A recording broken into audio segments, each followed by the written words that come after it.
Welcome back to another reaction, and we're gonna be watching an FDA video. And could the Indominus Rex survive Skull Island? Let's go. Skull Island, featured in Peter Jackson's Kong film, features all sorts of dangerous threats, ranging from slightly tweaked versions of actual dinosaurs to giant bugs that make me want to watch Star Wars' newest show, The Acolyte. And trust me, you do not want to watch that garbage. With all the creatures featured on this island, the Vestatosaurus Rex caught my eye as a kid. As well, it resembles my favorite dinosaur, the T-Rex. And today, we're going to be placing what made Rexy look like fodder and is so messed up that she killed her own sister, the Indominus Rex from Jurassic World. I still remember sitting next to my dad watching the movie and seeing the Indominus pick up the truck and clamp down on the poor construction worker. That's what made me love the Indominus. Not only its power, but its personality. Actually having a villainous personality in a dinosaur. And with this twisted persona, why not throw her into Peter Jackson's iteration of Skull Island? You know, I'd like to throw her into Le Monster Skull Island, but she's only built to take down a juvie skullcrawler at the most. In order to see how she'd fare, let's take a dive into what would even give the parents nightmares.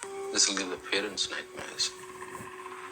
The Indominus Rex featured in Jurassic World was not exactly fully grown. It was said that it would be larger than the T-Rex and could get up to 50 feet in length. Before we get to its showings on screen, what is this hybrid dinosaur really made of? The Indominus consists of many different dinosaurs. While most say the generic ones such as the Raptor and the T-Rex, my Jurassic fans should know this. The Indominus is made up of more than 10 different animals, which are not all dinosaurs. While the T-Rex, Giga, and Raptor give it her size and claws, let's note some of the major additions to the Indom. The Deinosuchus was a massive crocodilian, and being a part of the Indominus' DNA structure gives it its jagged-like teeth, which can be used for grasping the flesh of its opponents. The Indom also has some Therizinosaurus DNA, providing the powerful forelimbs we see and add extra danger to those massive claws. The cuttlefish composes a small portion of its DNA, making it an above-average swimmer, but that didn't exactly help it too much against the likes of the Mosasaurus. What does benefit the Indom from the cuttlefish is the ability to camouflage. For a dinosaur this size, camouflage is necessary in order for her to ambush her prey. The Indom also has pit viper DNA.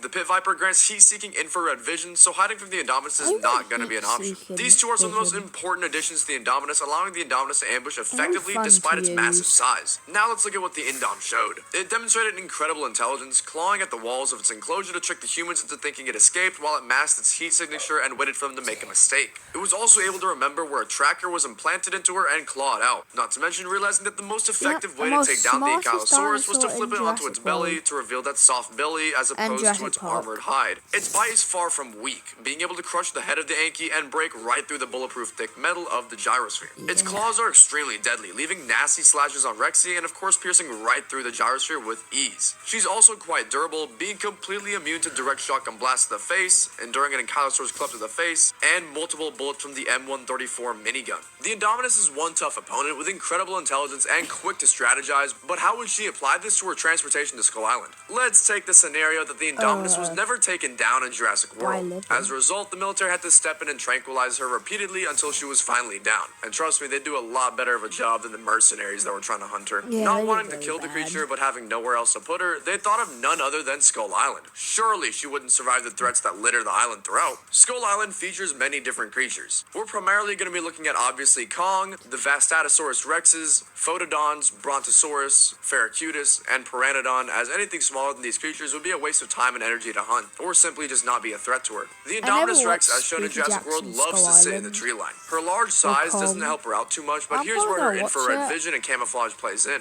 Despite her power, ambush tactics would be the most effective way to hunt. However, she does kill for sport every now and then, so this could potentially be an issue later down the line. Let's start off with the Ferrocutus. While only seen in the background of a scene in the film and a deleted scene, these dinosaurs resemble that of a Pentaceratops, having horns on the front of its head, but also around the massive frill famous to ceratopsians. Unlucky enough for our Indom, these aren't just your average ceratopsians. The Ferrocutus ranges in length from 24 to 34 feet in length, while the Indom is much longer. Comparing the Ferrocutus' size to that of the Ankylosaurus, he quickly disposed of. This is a considerable upgrade. These Ferrocutus would be one of the Indominus' primary food sources. They're large and would provide a lot of meat, and while they are large, the Indominus is larger. If featured in a herd, the Indominus wouldn't be able to take them on, but just how he ambushed the Ankylosaurus herd, using the same strategy, she could isolate one and score a meal. Their horns would provide some resistance, but would be much more effective at Of course having they a will, chance at of injuring course. the Indominus if their horns were that of a traditional Triceratops. Next up, let's bring the Brontosaurus. As seen in Jurassic World, the Indominus has no problem with just effortlessly taking down a whole herd of Apatosaurus just for fun.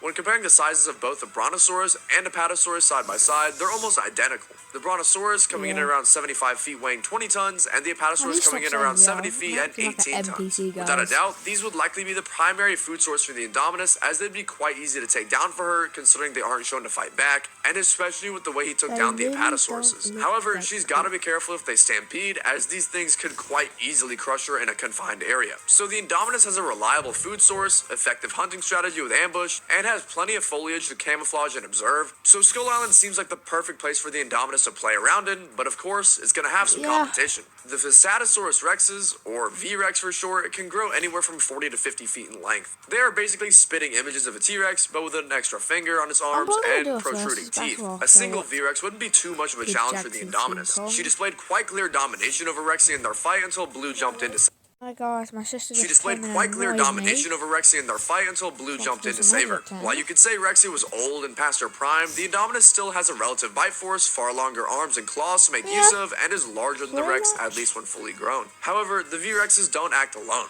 As seen when chasing Naomi Watts, strength comes in numbers. Adding multiple of them onto an already powerful theropod is gonna prove worrisome for the Indominus if she finds herself in the wrong place at the wrong time. While they're powerful, intelligence definitely factors in. The Indominus could at most take two of them on, using her powerful forelimbs and claws to quickly dispatch one and target the second. The Indominus wouldn't actively hunt them, as it provides too much of a risk. She'd be far better off hunting the Barosauruses or the Ferrocutus, or even likes of the Photodon. The Photodon are basically free food for the Indominus, as they may seem imposing to a human, but can be killed in one bite by the Indom. Now, if the Indom were caught in the situation where there are 3 V-Rexes, this would be far too much for her to handle, and she could make an escape into the water, as she's most likely an excellent swimmer, thanks to the previously mentioned cuttlefish DNA, or simply outrun them. Now, this is where the Pteranodon factors in. When our crew on Skull Island was attacked by it, it ruthlessly killed multiple people, swallowing them whole. Despite the use of the Tommy guns, it was unaffected, but that was probably due to bullets being almost immediately ineffective when fired into the water. The Pteranodon was around 50 feet in length, and again, we have 2 evenly matched creatures. However, the Pteranodon resembles more of an eel, if anything. It lacks any form of usable appendages besides small flippers to help it swim better in the water. The durability and power of the Indominus, paired with the cuttlefish DNA allowing it to excel in the water, would prove too much for the Pteranodon. Despite the Indominus having the better weaponry, far superior intelligence, and durability, the Pteranodon has the speed. Despite this, the Indominus wouldn't have too much trouble taking it down. So again, the Indominus has an easy and reliable food source, plenty of ways to go about ambushing prey and utilizing her camouflage, and doesn't really have an actual threat, and will probably dominate the waters of Skull Island. Skull Island is, as we mentioned, a great place to dump her off into. There's only one thing standing in her way, and that is Kong. The thing with Kong is that he wouldn't hurt the Indominus like she would him. Unless there's a screaming girl that Kong loves, Kong probably wouldn't even venture towards the Indominus, not out of fear, but rather just wouldn't care. If the Indominus were to set her eyes on Kong, as she does hunt for sport, this Okay, I have a spoiler. So, if you ever want to watch this movie, just skip ahead like 10 seconds. Kong does die, so yeah. The Indom will be queen. would be an actual challenge for her. While it wasn't easy, Kong 1v3 3 V-Rexes and did this all with one of his hands occupied as he was holding onto Naomi. Yeah, this would be the one creature the Indominus could not handle on Skull Island. Kong is stronger, faster, far more agile and resourceful, and insanely intelligent. The Indominus has its weaponry with its powerful bite and claws and durability going for it. This fight wouldn't be easy for Kong, but it sure as hell would be easier than his 1v3 considering it's only one opponent and he has access to all of his limbs. Kong is named King Kong for a reason, and just like the Monsterverse, he's king of this island. So if the Indominus were to step foot on this island, she'd be queen, but Kong would be king. Despite this, she'd excel on the island, having an easy access to food being that of the Brontosaurus and Ferrocutus, easily able to navigate the terrain, whether it's the jungle or the rivers, and has no predators whatsoever. The only thing that'd get her killed is being jumped by the V-Rexes or trying to hunt Kong for sport. So would the Indominus Rex survive Peter Jackson's Skull Island? Absolutely. Yeah. She's sitting at a breakfast buffet with the Brontosauruses walking around like that. There you have it, folks. Indominus survives and excels with ease. Let's call this her new playground, if anything. If you made it this far into the video, consider dropping... Now, that'll be it for you guys. Bye, guys, and peace.